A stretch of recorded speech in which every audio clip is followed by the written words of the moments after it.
Hello student, today we will start the new chapter, that is valence bond theory. Okay, so in earlier lecture we have seen the Sedgwick theory and how the effective atomic number atomic number rule.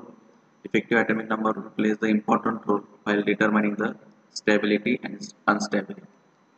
So the Sedgwick theory have some advantages along with some disadvantages. So to overcome these disadvantages, Pauling proposed a new theory, that is valence bond theory.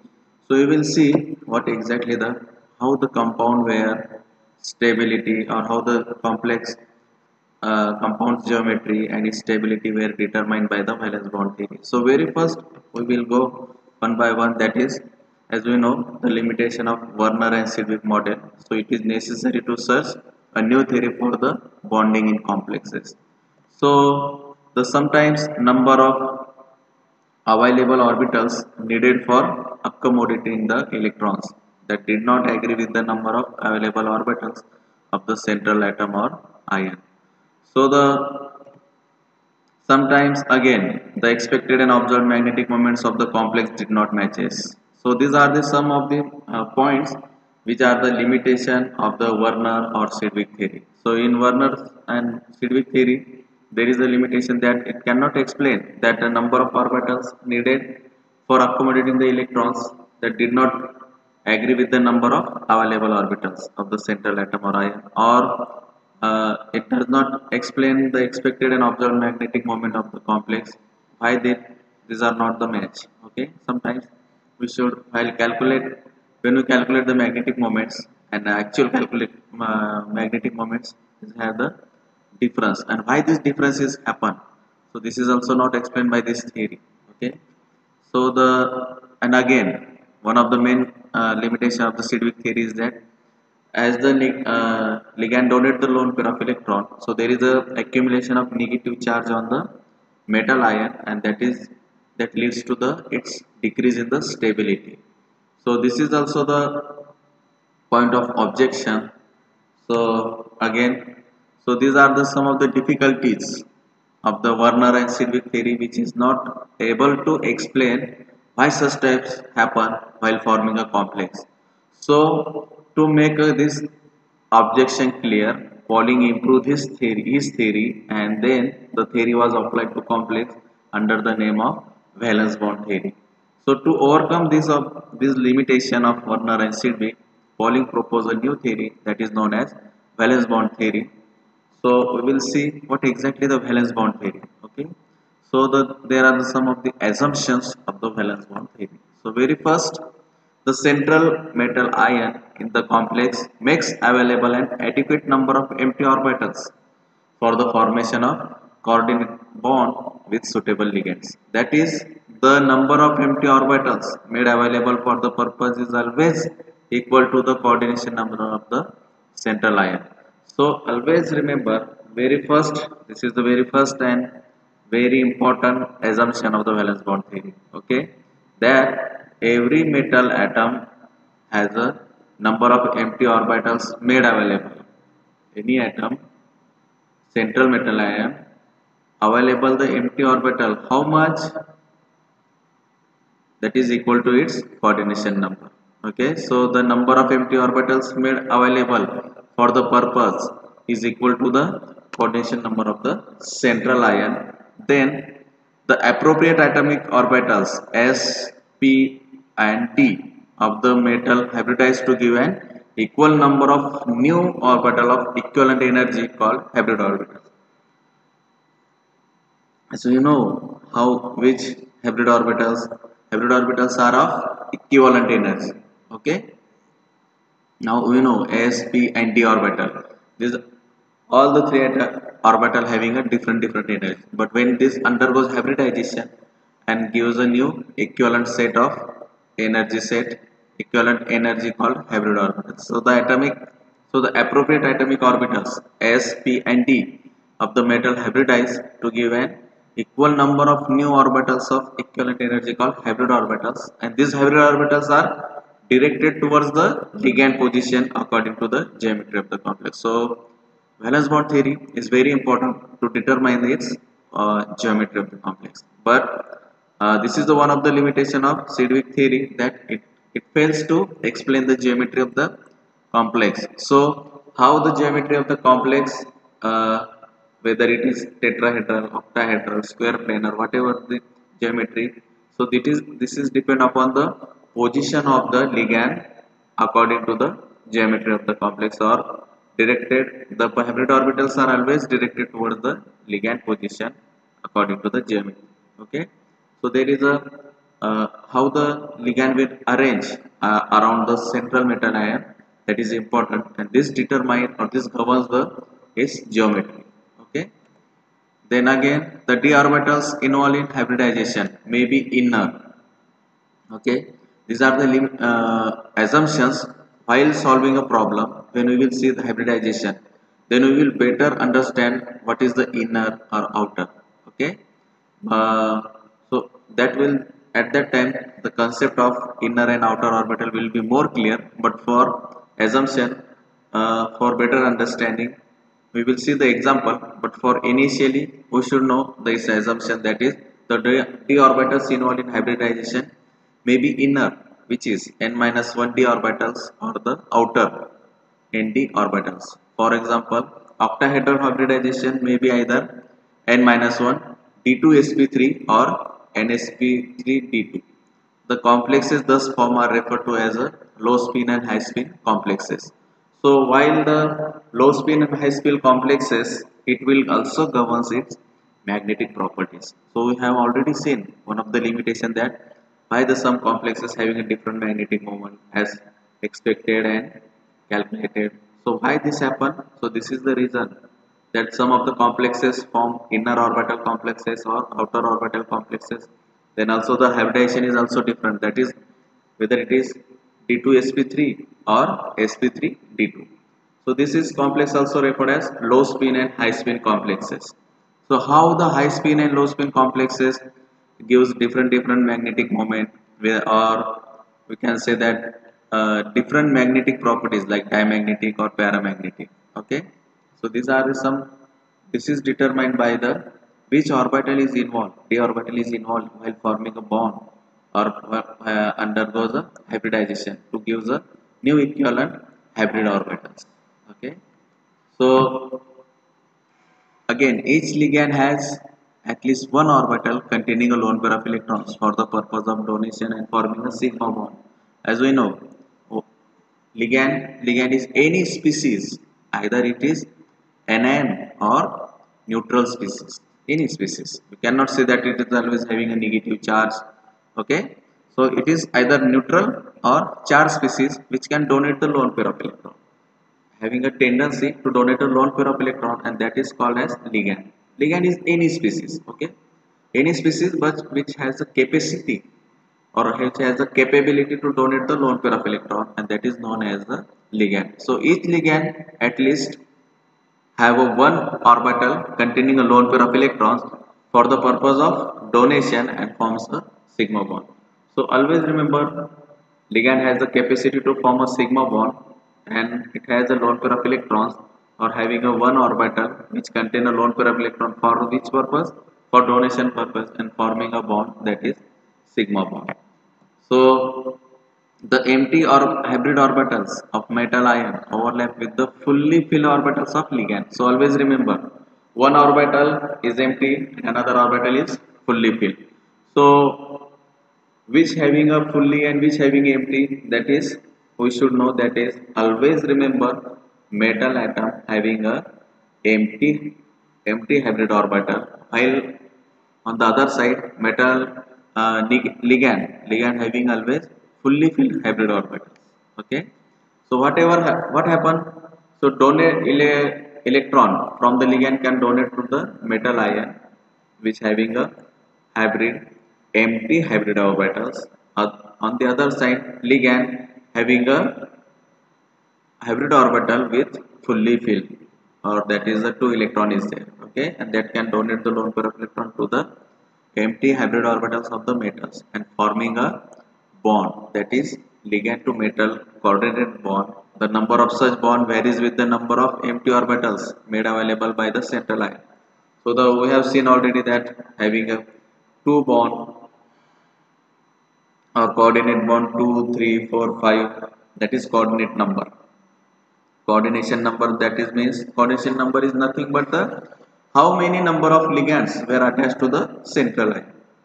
If it is 2, that means this coordination number is 2. If ligands were attached 3, that means its coordination number is 3. So that is the empty hybrid orbitals of metal ion overlap with the fully filled orbitals of the ligand, forming the metal ligand coordinate bond. The number of such bond varies with the number of empty orbitals made available by the central ion.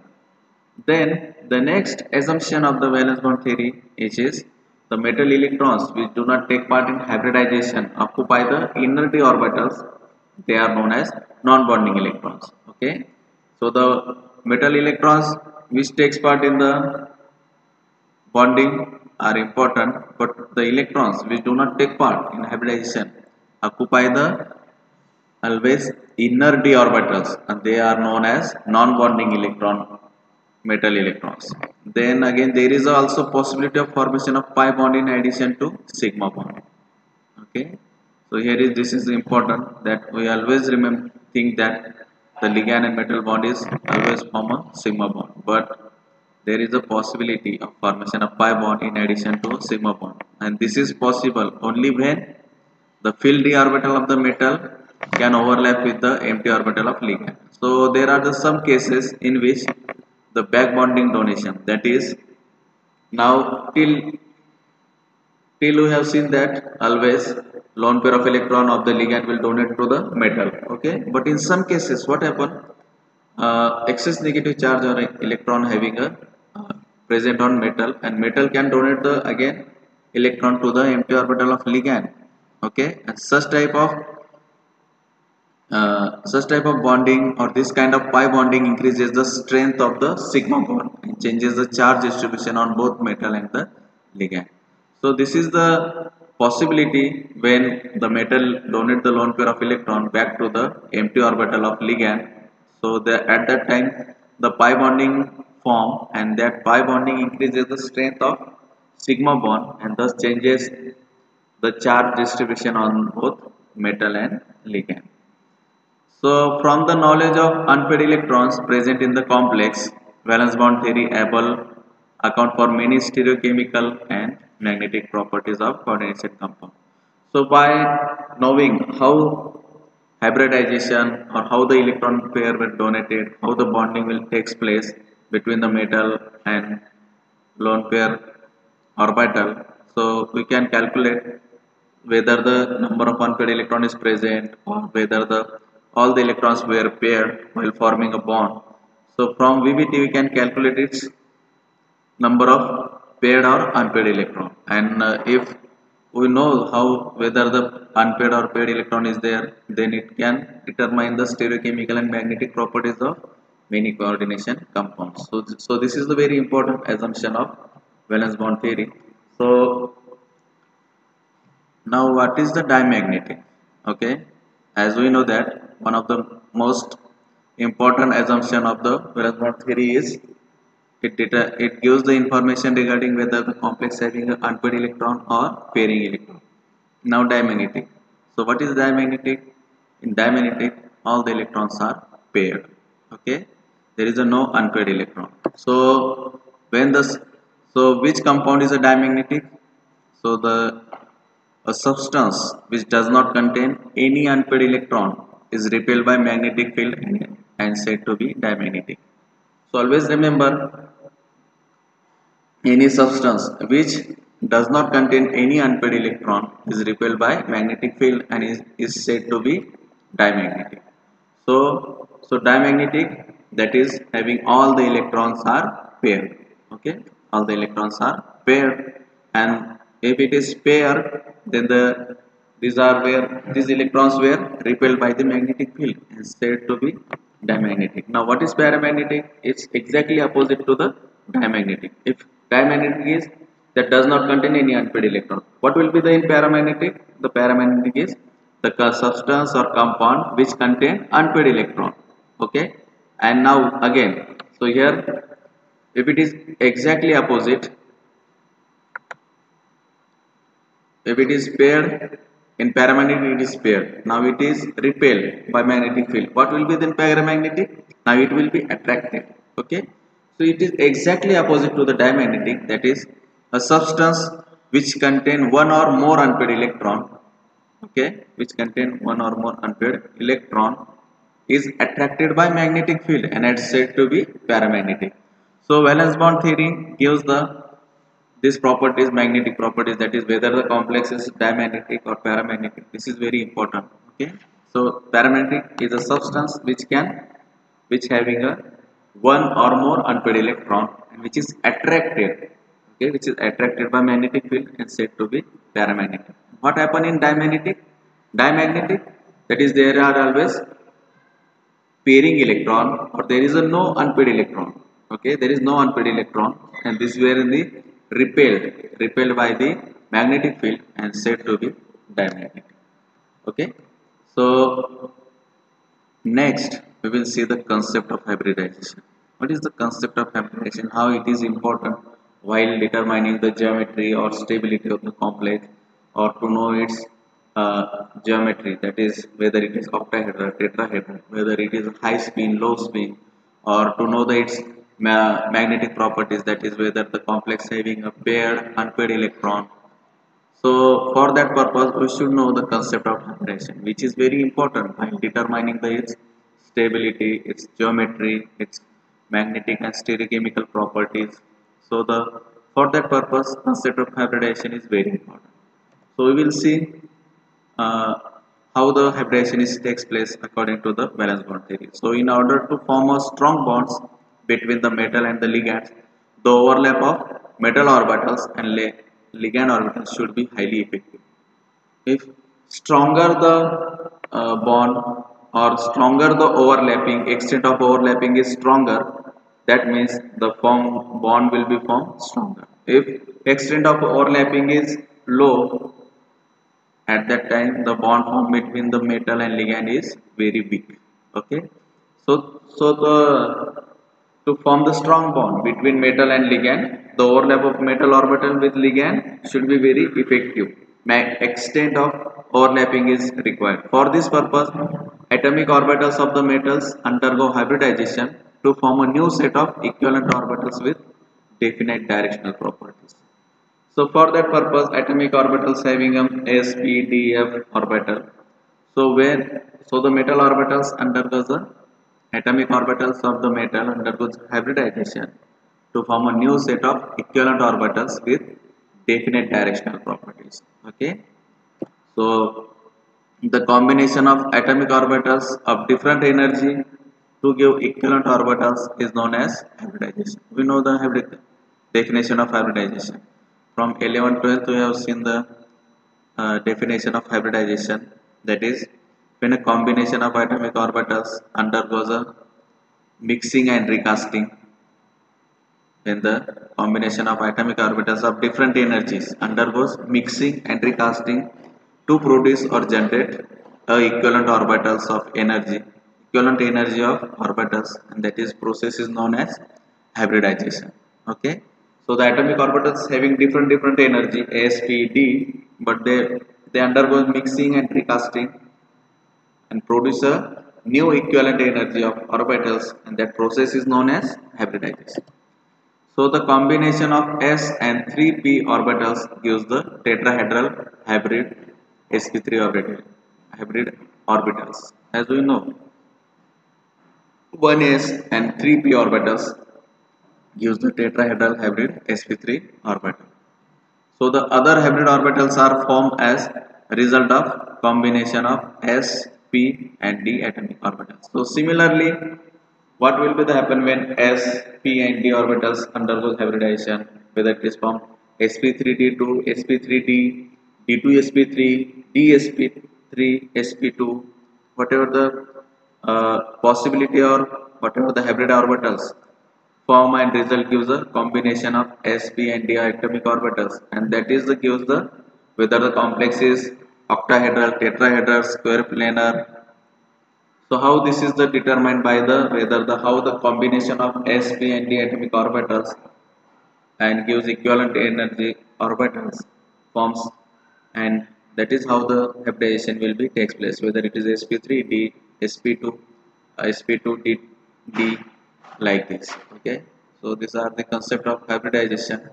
Then this is the table which show whether the coordination number when 2, 3, 4, what will be the possible geometry of the complexes, and these are the examples. Okay, so we will solve all these examples. At that time you will understand how this geometry is there, how which orbital is formed.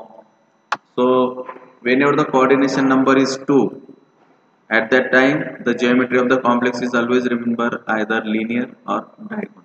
Okay, so the hybridization in whenever it is two atomic orbitals or coordination number is 2, at that time hybridization is always sp, and the geometry of the complex is linear or diagonal. And these are the examples of copper complexes.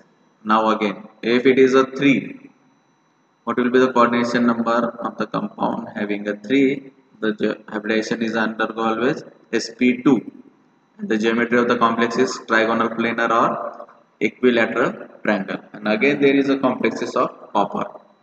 Okay, so trigonal planar, it is a regular geometry, but whenever it is a disturb, there is a change in or the disturbance in the geometry, that is also known as distorted trigonal planar. We will see all these example one by one, and we will determine how the geometry of the complex according to the valence bond. Then again, this is very important whenever the coordination number is 4. Okay, all you can see here. So always remember there is a two possible geometries, that is either square planar or tetrahedral. So whenever the coordination number is 4, at that time possibility of two geometries either square planar or tetrahedral. So it is determined whether the which orbital is used, whether it is inner D or outer D. So that is very important. So now again in this the type of hybridization is dsp2, sp2d and sp3.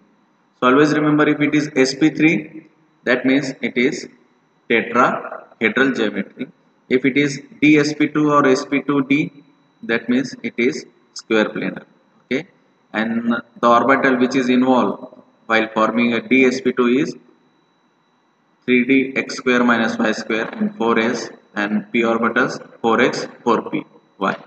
Okay, if it is sp2d, then it is 4s 4px 4py and 4d x square minus y square. See here the difference, it is inner complex. Okay, and this is outer. The reason is that the d orbital is outer side, and here it is 3d x square minus y square orbital is used, and here it is 4d x square minus y square. Though the geometry of the complex is similar, that is square planar. Okay, and now in sp3, so this is 4s 4px 4py and 4pz. So whenever the sp3 hybridization is there, the orbital which undergoes hybridization is 4s 4px 4py 4pz. Okay, these are the some of the examples of square planar and tetrahedral. Now what happens when coordination number of the metal atom is 5? So always remember, whenever the coordination number of atomic number is 5, at that time the geometry of the complex are two possibilities. One is trigonal bipyramidal and another one is square pyramidal. Okay, so which compound gives trigonal bipyramidal, which compound gives square pyramidal, we will see in our example. So in this table we will see while forming complex dsp3, the atomic orbital, here see, here is the difference. Here it is 3d z square, and here in this it is 3d x square minus y square. Okay, so how the ligands were arranged towards the z axis or towards the x or towards the xy. So that is the difference between the trigonal bipyramidal and square pyramidal. So how the direction of the ligand is directed towards the metal atom. If it is along the z axis in dsp3, then the geometry will be the trigonal bipyramidal, and if it is the ligands were directed towards the xy axis, in 3D, then it is a square pyramidal. And these are the some of the examples of trigonal, bipyramidal and square pyramidal. Then again, if the coordination number of the metal ion is 6, that is coordination number is 6, that means how many number of ligands were attached to the metal ion? The number of 6. So 6 electrons were, sorry, 6 ligands were attached to the metal ion, forms a complex. So again in this there is again two possibility, that is geometry of the complex, whether it is inner orbital octahedral or outer orbital octahedral.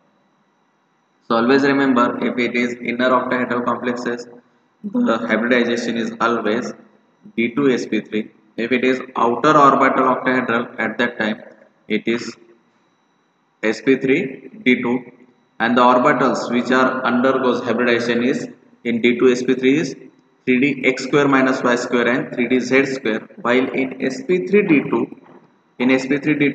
which orbital undergoes hybridization? This 4d x square minus y square and 4d z square, along with the 4s, 4px, 4py and 4pz. Okay, so this is the difference between how the inner orbital octahedral and outer orbital octahedral, and this gives the concept of whether the complex is high spin, low spin, or whether the complex is diamagnetic, paramagnetic. So this is the very important feature or characteristic of the VBT. So in this lecture we have seen the how the why the valence bond theory is necessary to overcome the limitations of the Werner and Sedgwick theory. This theory is proposed by the Pauling, and how this theory is important while determining the hybridization, geometry of the complex, stereochemical properties, again the magnetic properties. Magnetic properties depend upon the number of unpaired or paired electron present in this complex. If it is the molecule or substance having a paired electron, the compound is repelled by the magnetic field and known as diamagnetic. If a complex having a unpaired electron, that electrons were attracted by the magnetic field, and the complex is said to be the paramagnetic. So we have seen the example how the if the coordination number is 2, which geometry is possible. If coordination number is 3, trigonal, planar or equilateral triangle. If coordination number is 4, then there is a possibility of again two geometry, that is either it is square planar or tetrahedral. In square planar again, which orbital is used? Either inner or outer, dsp2 or sp2d. Then we have see the when the coordination number is 5, again there is a possibility of two geometries, that is either trigonal, bipyramidal or square pyramidal. Okay, in this and if the coordination number is 6, what will be the geometry? No doubt it is octahedral, but the orbital involved, whether it is dsp2, d2sp3 or sp3d2. So that governs the its inner orbital octahedral or outer orbital octahedral, and this gives the concept of low spin, high spin. So when we will solve the example, we will see the hybridization of the complex. We will better understand how the complex is high spin, low spin, or paramagnetic, diamagnetic. Okay, so this is for all today's lecture.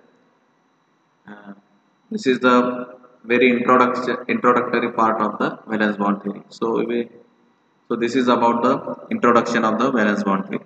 Thank you.